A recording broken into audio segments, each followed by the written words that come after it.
If you look closely at any single NFL jersey, you'll notice that across every last unit, on every player, on every team, there is one common denominator. There is one particular detail that doesn't care whether you play for the Dallas Cowboys, the New England Patriots, or the Los Angeles Chargers. Right smack dab in the middle of the collar of the jersey, there is a small but noticeable NFL logo printed, clear as day. The NFL shield right there for everyone to see. 8 stars of red football and the big red NFL. Doesn't matter if you're a star player or the 53rd man on the roster, everyone has got it. At least that's the case nowadays. Because believe it or not, there was one player, one Hall of Famer no less, who refused to have the NFL's logo featured on his jersey. And what's even harder to believe is that the NFL actually let him play without it on. There was no media firestorm, there were no suspensions, there's not even any record of the NFL fining him. None of that. Just a man standing by his principles in a league that, at the time, really didn't care all that much. And this was no run-of-the-mill Hall of Famer either. We're talking about a bona fide legend, especially in DC, where he played the bulk of his professional ball, save for 2 forgettable years at the end of his career, one with Philadelphia and one with the Jets. This wide receiver was a transformative talent, far ahead of his generation, who probably would have put up cartoonish numbers in today's game. Although he was much bigger, standing at 6'3" and 210 pounds, he played like some sort of Jarvis Landry type, at least in the terms of his ability to just rack up catches, but with a greater propensity to stretch the field than Landry. In fact, this guy helped to pave the way for many of today's great pass catchers, as he was one of the first real possession receivers, earning that distinction by finishing his career with 940 career receptions, which was an all-time record at the time. Oh, and by the way, when he set that all-important NFL catch record and his teammates gathered around him, eager to celebrate his accomplishments, he still wasn't wearing that NFL insignia on his jersey.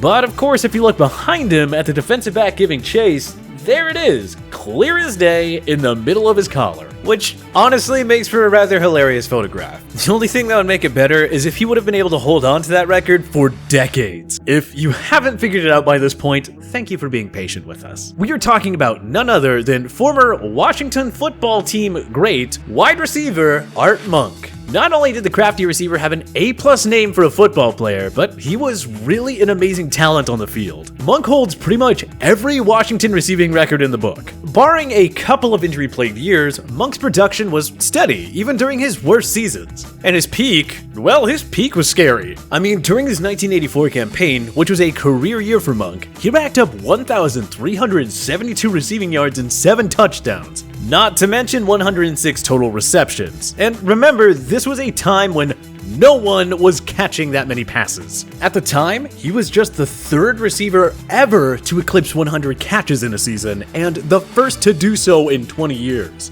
Tack on 3 trips to the Pro Bowl, 2 All-Pro selections, although there is a very legitimate argument that there could and should have been more to both, and most importantly, 3 Super Bowl titles, and you have a guy that was a shoo-in for the 1980s All-Decade team. He did, however, have to wait a little while in terms of taking his rightful spot in NFL history and being inducted into the NFL Hall of Fame in Canton. It took 8 years after becoming eligible for the Hall of Fame for Monk to get voted in as one of the NFL's elite, which, considering his resume, is absolutely insane. He was one of the absolute best players on a team that dominated a decade and continually produced year in and year out. Listen to his former teammate Gary Clark, another All-Pro receiver during his time in DC, gush about Art both on and off the field. Art was the guy. He motivated me to want to be the guy because of the way he handled himself, the way the players respected him. Clark continued by saying he wasn't a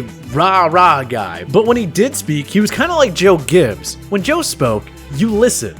And it was nice to know that a receiver was the guy, because a lot of times running backs are the guy or quarterbacks are the guy. Art's a private guy and I'm a private guy when it comes to our personal lives, but from the football side of things, that's when it was open book. He would share information about a defensive back I may not know anything about. That's important. I'm trying to get open too. Everything you hear about Art is completely true. Some stories about people are fabricated. He's the ultimate role model. There's nothing bad you could ever say about him. That's pretty high praise from a guy who he was competing with for targets. Between Art's numbers, reputation, and leadership qualities, it does make you wonder if the league had any influence on his delayed induction into the Hall of Fame, as sort of a warning shot to any other players who dared to defy them. Although in true Art Monk fashion, he was none too bothered by the delay. When questioned about it at the time of his actual induction, he had the following to say: "Whether I deserve to play in the NFL or whether I deserve to be in the Hall of Fame, the truth is, I just love the game. I love being out there, I love being around the guys."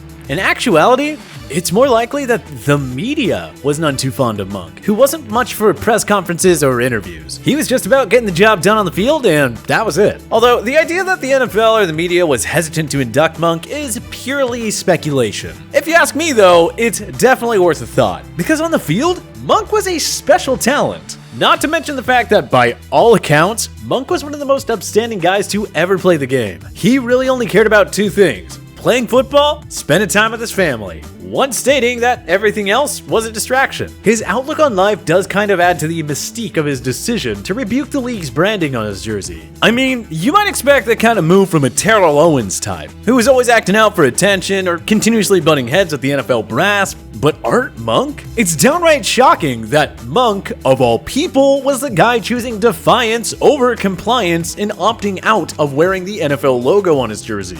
But as surprising as his decision to do so is, looking back on it, once you hear his reason, well, it all lines up, and it is right on brand for Monk. Monk believed in his heart that he was a member of Washington's football team alone. As far as he was concerned, the rest of the teams around the league only existed so he and his teammates had someone to compete against. Monk didn't think he should be representing the league because he worked for Coach Joe Gibbs and the rest of the Washington organization. So even when the league gave some pushback on the whole Shield issue, he remained steadfast that he was there to represent his team.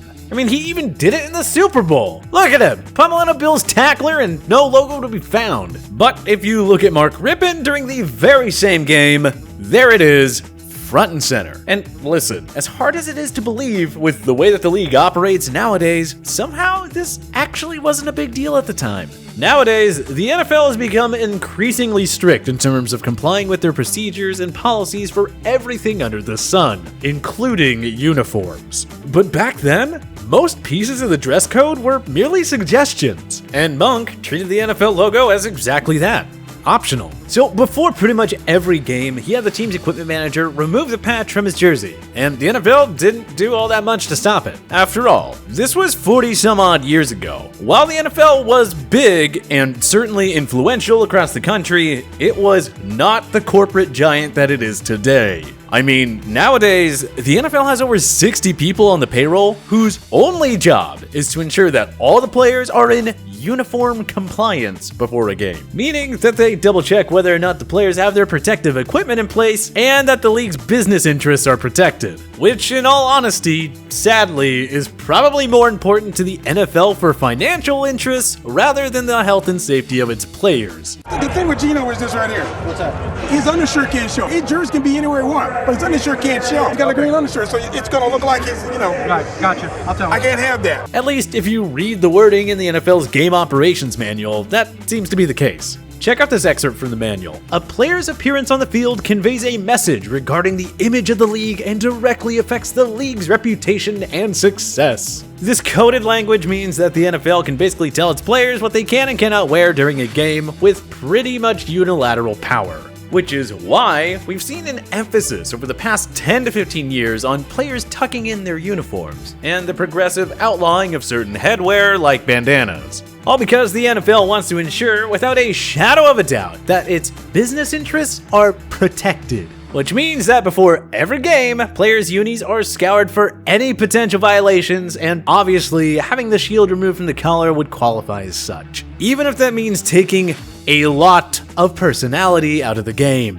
Additionally, no logos from brands outside the league's partnerships can be showing. They will, however, allow the players to wear the gear. For example, if they like wearing Adidas better than the league's partner Nike, they may do so, but the Adidas logo itself has to be covered. And, well, this process is not just a quick scan and a, okay, you're good. The NFL's ferocity would make a TSA agent blush. During the game, the inspectors are on high alert for any potential changes that were made to a uniform, and their duties extend into the post-game as well. If you look inside the NFL locker room after a game, you'll see the players, coaches, media, and an inspector roaming the locker room, checking to make sure that no non-partner logos can be seen by reporters, fans, or television cameras. Which sounds ridiculous even saying out loud. writing a summary of your findings for what guys wore on a football field.